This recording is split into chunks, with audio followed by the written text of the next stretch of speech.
पति का कौन सा काम पत्नी को बर्दाश्त नहीं।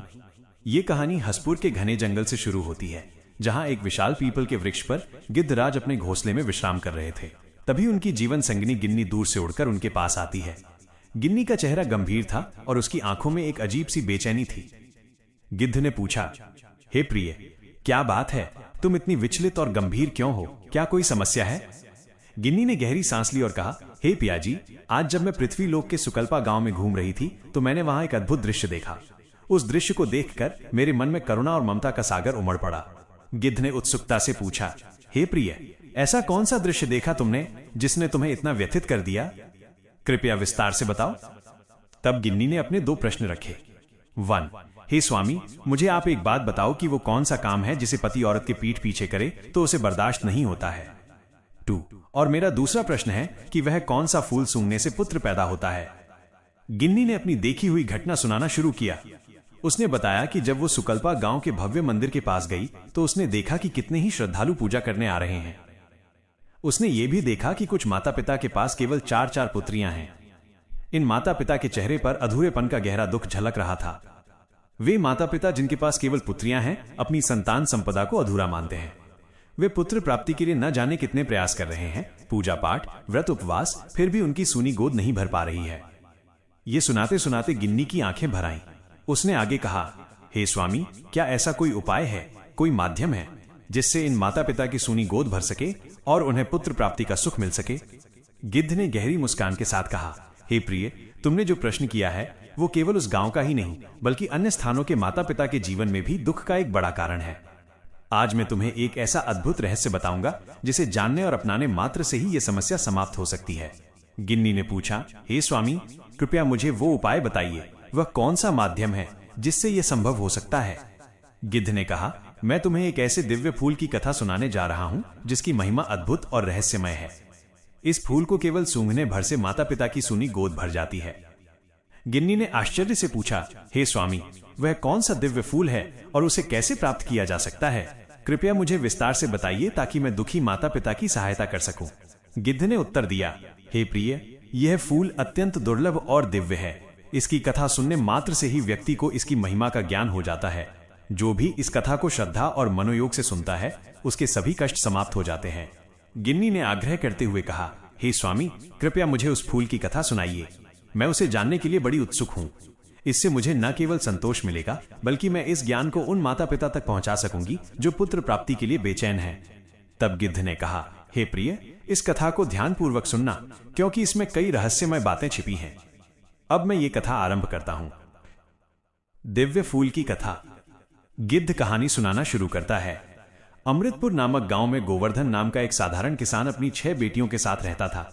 गोवर्धन की 5 बेटियों का विवाह हो चुका था, लेकिन उसकी छठी बेटी सुमति अभी तक अविवाहित थी। गोवर्धन का जीवन चिंता से भरा था। उसकी 5 बेटियों के यहाँ केवल कन्याओं का जन्म हुआ था, किसी को भी पुत्र की प्राप्ति नहीं हुई थी। वो सोचता था, मुझे स्वयं भी कभी पुत्र नहीं मिला और अब मेरी बेटियों को भी नहीं मिला। यदि मेरी छठी बेटी सुमति के यहाँ भी पुत्र न हुआ तो लोग क्या कहेंगे? समाज में मुझे और मेरे परिवार को अपमान सहना पड़ेगा। इन्हीं चिंताओं में घिरा गोवर्धन दिन रात दुखी रहता था। उसकी छठी बेटी सुमति को अपने पिता की पीड़ा का एहसास था। वो अक्सर अपने पिता के साथ जंगल में जाया करती थी ताकि उनकी मदद कर सके। एक दिन गोवर्धन जंगल में लकड़ियां काटने और खेती का काम करने गया। दोपहर होते होते सूरज की गर्मी तेज हो गई। गोवर्धन ने अपने कपड़े उतारकर घास पर रख दिए और सुमति से कहा, बेटी, जाकर मेरे कपड़े उठा लाओ। जब सुमति कपड़ों के पास गई तो उसने देखा कि वहां एक बड़ा सा नाग कुंडली मारे बैठा था। घबराकर वो दौड़ती हुई अपने पिता के पास लौट आई और कहा, पिताजी, आपके कपड़ों के पास एक नाग लेटा हुआ है, मैं कपड़े कैसे लाऊं? तब गोवर्धन किसान ने मुस्कुराते हुए कहा, डरने की कोई बात नहीं है बेटी, उस नाग को दूर हटा दो और कपड़े ले आओ। नाग कोई हानि नहीं करेगा। सुमति ने हिम्मत जुटाने की कोशिश की, लेकिन वो डर के कारण कपड़े नहीं ला सकी। गोवर्धन कपड़े वहीं छोड़कर काम खत्म करने के बाद घर लौट आया। अगले दिन गोवर्धन फिर जंगल में गया और सुमति भी उसके साथ गई। इस बार सुमति ने नाग को देखकर डरने के बजाय साहस से काम लिया। उसने नाग से कहा, हे नाग, तुम यहां क्यों लेटे हो? क्या मैं तुम्हारी कोई मदद कर सकती हूं? नाग ने उसकी बात सुनकर उत्तर दिया, हे कन्या, तुम बहुत दयालु हो। मैं साधारण नाग नहीं हूं, मैं एक शापित राजकुमार हूं। यदि तुम मेरी सेवा करोगी और हर दिन थोड़ा समय मेरे साथ बिताओगी तो मैं तुम्हें हर दिन धन और भोजन दूंगा। 3 वर्षों तक मेरी सेवा करने के बाद मेरा शाप समाप्त हो जाएगा और मैं अपने असली रूप में लौट आऊंगा। तब मैं तुमसे विवाह करूंगा। सुमति ने कुछ क्षण सोचकर कहा, ठीक है, मैं तुम्हारी सेवा करने के लिए तैयार हूं, लेकिन तुम्हें वचन देना होगा कि तुम मेरे परिवार के किसी सदस्य को कोई हानि नहीं पहुंचाओगे। तब नाग ने सहमति में उत्तर दिया, ठीक है, तुम कल इसी समय यहां पर आ जाना, मैं तुम्हें अपना सफर शुरू करने के लिए तैयार पाऊंगा। सुमति घर लौटी और अपने पिता से कहा, पिताजी, मैंने आपकी गरीबी और अपनी बेबसी बहुत देख ली है। अब मैं अपनी किस्मत को बदलने के लिए एक बड़ा कदम उठाने वाली हूं। कृपया मुझे घर छोड़ने की अनुमति दें। मैं ये सब आपके लिए कर रही हूं। गोवर्धन अपनी बेटी की ये बात सुनकर चिंतित हो जाता है। गिद्ध कहता है, हे प्रिय, गोवर्धन अपनी बेटी सुमति को कहीं जाने नहीं देना चाहता था। उसे डर था कि जंगल में उसके साथ कुछ अनहोनी न हो जाए, लेकिन सुमति ने तो जिद पकड़ ली थी। पिताजी, मैं अपनी गरीबी और आपकी चिंताओं से तंग आ चुकी हूं। अब मैं अपना भाग्य आजमाना चाहती हूं। कृपया मुझे इस काम के लिए रोके नहीं। गोवर्धन ने भारी मन से अपनी बेटी को अनुमति दी। सुमति अगले दिन नाग से मिलने जंगल में लौट गई। नाग उसे देखकर बहुत खुश हुआ और बोला, अब जब तुम यहां आ ही गई हो तो मुझे थोड़ी देर के लिए जंगल में घुमाने ले चलो। सुमति ने साहस दिखाते हुए कहा, ठीक है, मेरे पीछे पीछे चलो, हम जंगल में घूमने चल। मित्रों, दोनों जंगल में घूमने लगे। नाग सुमति के साथ समय बिताकर बहुत प्रसन्न था। दिन भर घूमते घूमते शाम हो गई। तभी अचानक जंगल के एक हिस्से में एक शानदार महल प्रकट हुआ। सुमति ने ऐसा भव्य महल अपने जीवन में कभी नहीं देखा था। महल के अंदर एक बड़ा सा कमरा था जिसमें एक बड़ी मेज तरह तरह के स्वादिष्ट भोजन और मिठाइयों से सजी हुई थी। नाग ने कहा, यह महल और इसमें रखी सभी चीजें तुम्हारे लिए हैं। आज से जब भी तुम मुझे जंगल में घुमाने लाओगी, तुम्हारे लिए यहां ऐसी ही व्यवस्था की जाएगी। सुमति ने भरपेट भोजन किया और महल के आरामदायक बिस्तर पर सो गई। हर दिन सुमति नाग को 1-2 घंटे के लिए जंगल में घुमाने ले जाती थी और फिर उस महल में लौट आती थी जहां उसके लिए हर सुख सुविधा मौजूद थी। इस प्रकार धीरे धीरे 1 वर्ष बीत गया। नाग और सुमति के बीच एक अनोखा रिश्ता बन चुका था। नाग ने हमेशा सुमति की हर जरूरत पूरी की और उसकी देखभाल की। एक दिन सुमति ने नाग से कहा, नागराज, मुझे अपने पिता और बहनों से मिलने की अनुमति चाहिए। वे मेरी चिंता करते होंगे। मुझे घर से आए बहुत समय बीत गया है। तब नाग ने मुस्कुराकर कहा, मैं तुम्हारा यह अनुरोध स्वीकार करता हूं, लेकिन ध्यान रखना, तुम कल वापस लौट आना। सुमति ने सहमति जताई। नाग ने उसे ढेर सारा सोना और कीमती आभूषण दिए ताकि वो उन्हें अपने परिवार को दे सके। जब सुमति खजाने के साथ अपने पिता गोवर्धन और अपनी बहनों के पास पहुंची तो सब चकित रह गए। गोवर्धन और उसकी बेटियों ने पूछा, बेटी, ये सारा सोना और आभूषण तुम कहां से लाई हो? इसका असली मालिक कौन है? नाग से किए वादे के कारण सुमति ने कुछ नहीं बताया। उसने केवल इतना कहा, मुझे इसके बारे में कुछ भी बताने की अनुमति नहीं है। लेकिन उसके पिता और बहनों को उसकी ये बात बिल्कुल पसंद नहीं आई। उन्होंने सुमति पर समझाने और सच्चाई बताने के लिए दबाव डाला। जब उसने कुछ नहीं बताया तो उन्होंने उसे मारने पीटने तक की कोशिश की। दुखी होकर सुमति अगले दिन जंगल में लौट गई। वहां नाग उसका इंतजार कर रहा था। उसने सुमति से कहा, तुमने मेरे आदेश का पालन किया और कुछ नहीं बताया। ये तुम्हारी ईमानदारी को दिखाता है। चलो, अब मुझे घुमाने ले चलो। सुमति ने हमेशा की तरह नाग को जंगल में घुमाया। हर दिन की तरह दोनों ने समय बिताया और फिर महल में लौट आए। इस प्रकार से दूसरा वर्ष भी समाप्त हो गया। दूसरे वर्ष के अंत में सुमति ने एक बार फिर नाग से अपने पिता और बहनों से मिलने की अनुमति मांगी।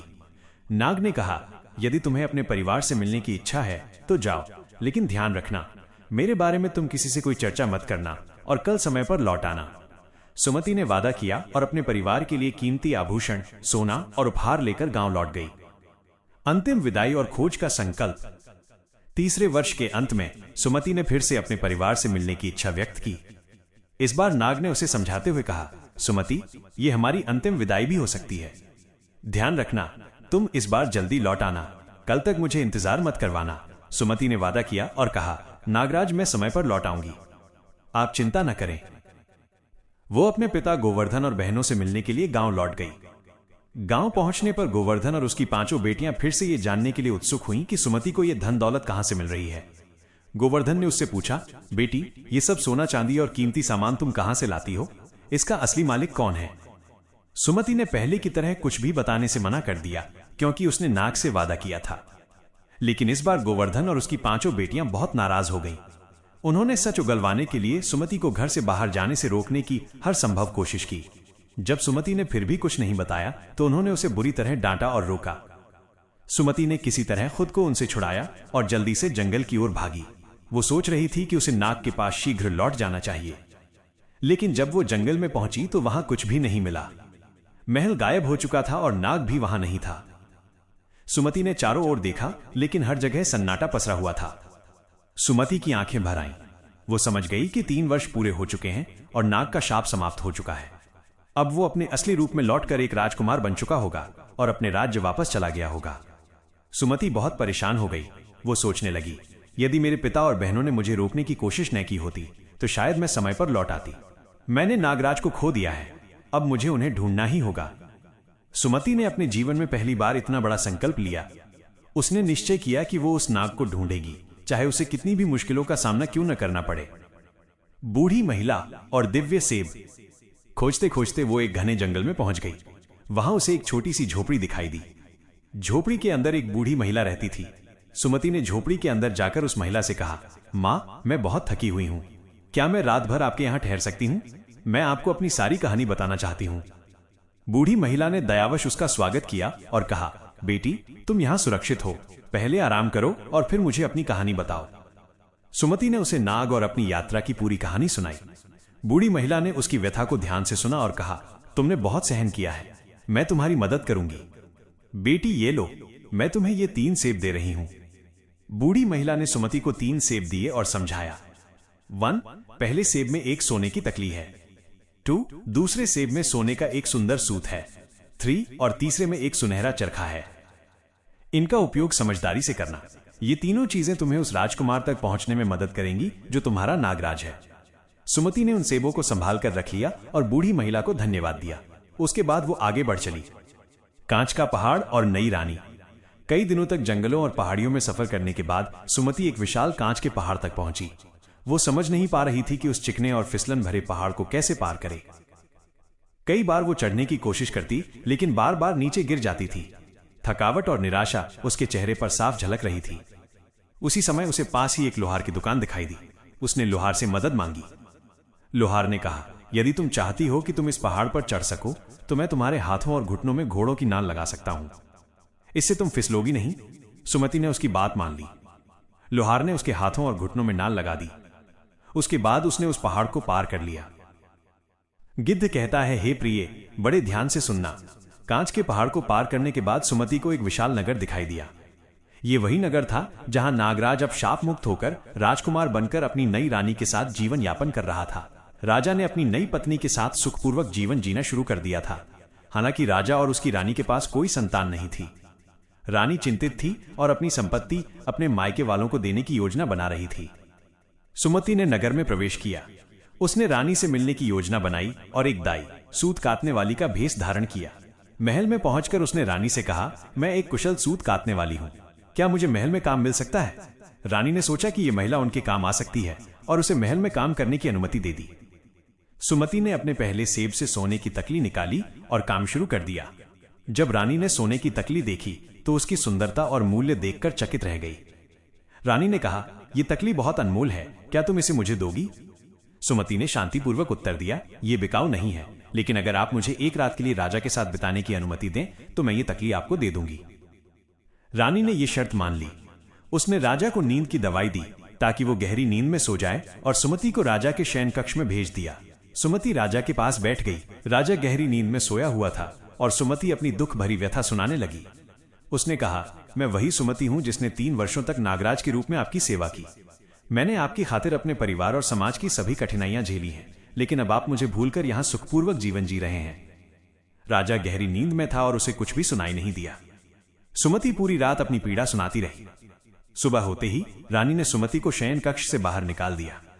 दुखी होकर सुमति ने अपना दूसरा सेब तोड़ा। उसमें से सुनहरे धागे की एक सुंदर रील निकली। जब रानी ने इस रील को देखा तो वो उसकी भव्यता से प्रभावित हुई और उसे खरीदने की इच्छा जताई। रानी ने सुमति से कहा, यह धागा भी मुझे दे दो, इसके बदले तुम जो मांगोगी मैं तुम्हें दे दूंगी। सुमति ने जवाब दिया, यदि आप मुझे एक रात राजा के साथ बिताने देंगी तो ये रील मैं आपको दे दूंगी। रानी ने फिर वही योजना बनाई। उसने राजा को नींद की दवा दी और सुमति को राजा के शयन कक्ष में भेज दिया। इस बार भी सुमति राजा के पास बैठ गई और अपनी सारी बातें दोहराई। हालांकि इस बार महल के बाहर एक सेवक ने सब कुछ देख लिया और सुन लिया। उसने पूरी रात राजा के शयन कक्ष के बाहर खड़े होकर सुमति की बातें सुनी। अगले दिन उसने राजा को यह सारी सच्चाई बता दी। राजा अब समझ चुका था कि सुमति वही लड़की है जिसने उसके नाग रूप में 3 वर्षों तक सेवा की थी और जो उसकी सच्ची साथी थी। राजा को यह भी समझना था कि वो अपनी रानी के षड्यंत्र से कैसे निपटेगा। कई असफल प्रयासों के बाद सुमति ने अपना तीसरा और अंतिम सेब तोड़ा। इस बार उसमें से एक अद्भुत सुनहरा चरखा निकला। रानी उस चरखे की सुंदरता और कारीगरी से मोहित हो गई और तुरंत उसे पाने की इच्छा जताने लगी। रानी को चरखा चाहिए था, इसलिए उसने सुमति की शर्त मान ली। उसने हमेशा की तरह राजा को नींद की दवा देने की योजना बनाई, लेकिन इस बार सेवक ने राजा को पहले ही सब कुछ बता दिया था। उसने राजा से कहा, महाराज, वो युवती कोई साधारण दाई नहीं है। उसने आपको गहरी नींद में रो रोकर अपनी पूरी व्यथा सुनाई है। आपको उसे जरूर सुनना चाहिए। राजा ने सेवक की बात मानी और रानी की दवा पीने का नाटक किया। दवा को चुपचाप बाहर फेंककर वो सोने का नाटक करता रहा। जब रानी ने सुमति को राजा के शयन कक्ष में भेज दिया तो सुमति ने राजा को सोते हुए पाया। सुमति राजा के पास बैठ गई और अपनी सारी दुख भरी पीड़ा बयां करने लगी। उसकी आवाज में गहरा दुख और निराशा थी। वो फूट फूट कर रोने लगी और बोली, अब मुझे समझ आया कि इस दुनिया में कृतज्ञता नाम की कोई चीज नहीं है। 3 वर्षों तक मैंने आपकी नाग रूप में सेवा की। आपके लिए मैंने अपने पिता और बहनों की डांट सही। कांच के पहाड़ पर चढ़ने के लिए मैंने अपने हाथों और घुटने में लोहे के नाल बंधवाए, लेकिन तुमने ये सब भूलकर यहां रानी के साथ सुखपूर्वक जीवन बिताना शुरू कर दिया। अब मेरा क्या होगा? राजा, जो अब तक सोने का नाटक कर रहा था, उसकी हर बात ध्यान से सुन रहा था। राजा ने मन ही मन सोचा, एक तरफ मेरी रानी है जो मेरी संपत्ति को अपने मायके वालों को देना चाहती है और मुझे सम्मान नहीं देती है। दूसरी तरफ ये गरीब किसान की बेटी है जिसने मेरी इतनी सेवा की है और मेरे पास पहुंचने के लिए असंख्य कठिनाइयों का सामना किया है। मुझे इसके साथ न्याय करना चाहिए। न्याय और विवाह का उत्सव। राजा ने चुपचाप रात बिताई और अगले दिन के लिए एक बड़ा निर्णय लिया। अगले दिन राजा ने महल में एक बड़े उत्सव का आयोजन किया। पूरे नगर में ढोल नगाड़ों की आवाज गूंजने लगी। उत्सव के दौरान राजा ने सुमति को अपनी दाहिनी ओर बैठने के लिए बुलाया। सभी दरबारियों और नगरवासियों की उपस्थिति में राजा ने घोषणा की, यही वो युवती है जिसने कठिन परिस्थितियों में मेरी सेवा की है और मेरे पास तक पहुंचने के लिए असंभव को भी संभव कर दिखाया है। ये मेरी सच्ची साथी है। मैं इससे विवाह करूंगा। महल में राजा और सुमति का विवाह बड़े धूमधाम से संपन्न हुआ। पूरे नगर में उत्सव का माहौल था। सुमति के लिए यह दिन उसकी तपस्या और धैर्य का फल था। राजा ने सुमति से कहा, तुमने जो त्याग और समर्पण दिखाया है वो अनमोल है। अब से तुम मेरी रानी हो और इस महल की असली अधिकारिणी हो। इस प्रकार सुमति रानी बनकर राजा के साथ रहने लगी। गिद्ध बोला, हे प्रिय, राजा की पहली रानी राजा की दूसरी शादी बर्दाश्त नहीं कर पाई तो वह राजा और राजमहल को छोड़कर अपने मायके चली गई। राजा रानी सुमति के साथ बड़े आनंद से रहने लगा। माता लक्ष्मी का दिव्य उपाय। विवाह के बाद पहली रात सुमति अपने कक्ष में सो रही थी। अपने कठिन सफर और संघर्षों के अंत के बाद भी उसके मन में एक चिंता थी। वह लक्ष्मी जी की उपासना करते हुए अपनी गोद भरने और पुत्र प्राप्ति की कामना कर रही थी। उस रात सुमति के सपने में माता लक्ष्मी प्रकट हुई। वे मुस्कुराते हुए बोली, हे पुत्री सुमति, तुम चिंता मत करो, तुम्हारी कामना अवश्य पूरी होगी। मैं तुम्हें एक ऐसा उपाय बताती हूं जिससे तुम्हें मनचाहा संतान सुख प्राप्त होगा। माता लक्ष्मी ने कहा, हे पुत्री, मासिक धर्म समाप्त होने के बाद बगीचे के उत्तर पश्चिम कोने में पूर्ण विकसित लाल और सफेद गुलाब की टहनियों को तुम रात में ढक देना। अगली सुबह सूर्योदय के समय उन्हें खोल देना। यदि तुम्हें पुत्र की कामना है तो लाल गुलाब को सूंघकर अपने पति के साथ बनाना। यदि पुत्री चाहिए तो सफेद गुलाब को सूंघकर संबंध बनाना। तुम्हारी मनोकामना अवश्य पूरी होगी। लक्ष्मी जी ने एक चेतावनी भी दी, लेकिन पुत्री, ध्यान रखना, गलती से दोनों फूलों को एक साथ मत सूंघना। ऐसा करने से अनचाहा परिणाम प्राप्त हो सकता है। यह कहकर लक्ष्मी जी अदृश्य हो गईं। सुमति जाग गई और उनके वचनों को ध्यानपूर्वक याद कर लिया। सुबह होते ही सुमति ने अपने सपने में माता लक्ष्मी से मिले इस दिव्य उपाय के बारे में राजा को बताया। राजा ने तुरंत महल के बगीचे में उत्तर पश्चिम कोने पर लाल और सफेद गुलाब के पौधे लगवाने का आदेश दिया। कुछ ही महीनों बाद गुलाब के पौधे विकसित हो गए। सुमति ने माता लक्ष्मी के निर्देशानुसार बगीचे में जाकर लाल गुलाब को सूंघा और राजा के साथ संबंध बनाए। कुछ समय बाद सुमति ने गर्भ धारण किया और समय पूरा होने पर एक सुंदर पुत्र को जन्म दिया। पूरे महल और राज्य में उत्सव का माहौल था। राजा ने पुत्र प्राप्ति की खुशी में पूरे राज्य में दान दिया। सुमति ने माता लक्ष्मी द्वारा बताए गए इस उपाय को अपने पिता गोवर्धन और बहनों के साथ साझा किया। उन्हें भी इस उपाय का पालन करवाया और उनकी इच्छाएं भी पूरी हो गईं। यहां तक कि राजा की पहली रानी को भी जब ये खबर मिली तो उसने भी ये उपाय किया। सभी ने अपनी इच्छाओं के अनुसार पुत्र और पुत्री की प्राप्ति की। गिद्ध कहने लगा, हे प्रिय, इस प्रकार सुमति की कठिन तपस्या और धैर्य ने उसे अपने जीवन का सबसे बड़ा सुख दिला दिया। माता लक्ष्मी के आशीर्वाद और सुमति के समर्पण के कारण पूरे राज्य में सुख, शांति और खुशहाली का वातावरण बन गया। रहस्य का खुलासा। गिद्ध बोला, हे प्रिय, अब मैं तुम्हें बताता हूं कि एक विवाहित स्त्री का कौन सा काम उसका पति पीछे से करे तो बर्दाश्त नहीं कर पाती है। विवाहित स्त्री अपने पति का किसी दूसरी स्त्री से विवाह करना, दूसरी शादी करना कभी बर्दाश्त नहीं कर पाती है, खासकर यदि वो बिना उसकी सहमति या जानकारी के किया गया हो। जैसा कि तुमने देखा, राजा की पहली रानी, भले ही वो संतान के लिए चिंतित थी, लेकिन राजा का सुमति से विवाह करना वो बर्दाश्त नहीं कर पाई और राजमहल छोड़कर अपने मायके चली गई। ये वो सबसे बड़ा काम है जो पति पत्नी के पीठ पीछे करे तो पत्नी को असहनीय होता है। और तुम्हारा दूसरा प्रश्न था, वो कौन सा फूल सूंघने से पुत्र पैदा होता है? वो लाल गुलाब का फूल है, जिसे माता लक्ष्मी के निर्देशानुसार विशेष विधि से इस्तेमाल किया जाता है। मित्रों, ये कथा हमें सिखाती है कि धैर्य, सत्य और विश्वास हमेशा सुखदायी परिणाम देते हैं। कठिनाइयां चाहे जितनी भी हों, भगवान में आस्था रखने वालों को सफलता मिल ही जाती है। गिद्धराज ने अपनी पत्नी गिन्नी के पहले प्रश्न का उत्तर देते हुए कहा, दर्शक बंधुओं, हर शादीशुदा रिश्ते की बुनियाद विश्वास, प्रेम और आपसी सम्मान पर टिकी होती है। पति पत्नी का रिश्ता ऐसा है जहां दोनों एक दूसरे के प्रति पूरी तरह समर्पित होते हैं। लेकिन जब इस रिश्ते में किसी तीसरे व्यक्ति की छाया पड़ती है तो विश्वास की ये दीवार दरकने लगती है। विशेष रूप से जब कोई पति अपनी पत्नी के पीछे छुपकर किसी अन्य स्त्री से बातचीत करता है या उसके प्रति प्रेम प्रकट करता है, तो ये किसी भी शादीशुदा स्त्री के लिए असहनीय होता है। ये न केवल रिश्ते में दरार डालता है, बल्कि पत्नी के आत्मसम्मान, भावनाओं और सुरक्षा की भावना को भी ठेस पहुंचाता है। एक शादीशुदा स्त्री कभी ये बात बर्दाश्त नहीं कर सकती कि उसका पति उसके पीछे चोरी छिपे किसी और स्त्री से बातचीत करे या उससे कोई प्रेम संबंध रखे। गिन्नी ने संतुष्टि से कहा, हे पियाजी, ये बात आपकी बिल्कुल सही मालूम पड़ती है। एक स्त्री ये काम कभी बर्दाश्त नहीं कर सकती। आपने इस बात का बड़े ही सुंदर ढंग से उत्तर दिया है। पुत्र प्राप्ति का फूल, धार्मिक और वैज्ञानिक दृष्टिकोण। इसके बाद गिद्धराज ने गिन्नी के दूसरे प्रश्न का उत्तर दिया। हे प्रिय, अब मैं तुम्हें तुम्हारे दूसरे प्रश्न का उत्तर देता हूं। कौन सा फूल सूंघने से पुत्र पैदा होता है? वैसे तो हमारे धर्म ग्रंथों में बताया गया है कि फूलों में भी बड़ी सिद्धि और शक्तियां होती हैं जो मनचाहा काम बना देती हैं। जैसे पारिजात का फूल, इसे इच्छा पूर्ति और संतान सुख का प्रतीक माना गया है। कमल का फूल, ये देवी लक्ष्मी और भगवान विष्णु से जुड़ा है और इसे जीवन में सुख समृद्धि लाने वाला माना जाता है। कई लोक कथाओं में वर्णन है कि कुछ विशेष फूलों को सूंघने या उनका उपयोग करने से संतान की प्राप्ति होती है। यह मान्यता अधिकतर प्रतीकात्मक है, जिसमें फूलों को सकारात्मक ऊर्जा और आशीर्वाद का माध्यम बताया गया है। उदाहरण के लिए हमने कहानी में देखा कि माता लक्ष्मी ने सुमति को लाल और सफेद गुलाब का उपाय दिया था। लाल गुलाब सूंघने से पुत्र की प्राप्ति होती है, जबकि सफेद गुलाब सूंघने से पुत्री की। वैज्ञानिक दृष्टिकोण। यदि हम वैज्ञानिक दृष्टिकोण की बात करें तो फूलों की महक या उनके उपयोग का संतान प्राप्ति से कोई प्रत्यक्ष संबंध नहीं है, लेकिन कई बार इन धार्मिक प्रतीकों का उद्देश्य मनोवैज्ञानिक होता है। ऐसा उपाय करने से व्यक्ति में विश्वास और आत्मविश्वास बढ़ता है, जो तनाव को कम करता है और शारीरिक मानसिक स्वास्थ्य को सकारात्मक रूप से प्रभावित करता है।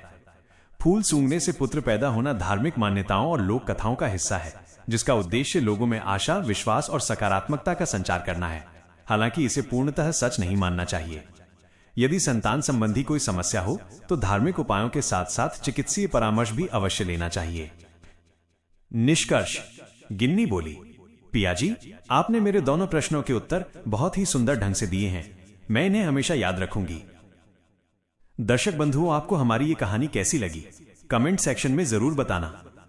इस कथा की मुख्य सीख यही है कि सत्य और धैर्य से बड़ी मुश्किल को भी जीता जा सकता है और विश्वासघात किसी भी रिश्ते की सबसे बड़ी कमजोरी है। तो चलिए मिलते हैं आपसे अगली वीडियो में एक और नई ज्ञान चर्चा के साथ। आप सभी का बहुत बहुत धन्यवाद। जय श्री कृष्णा।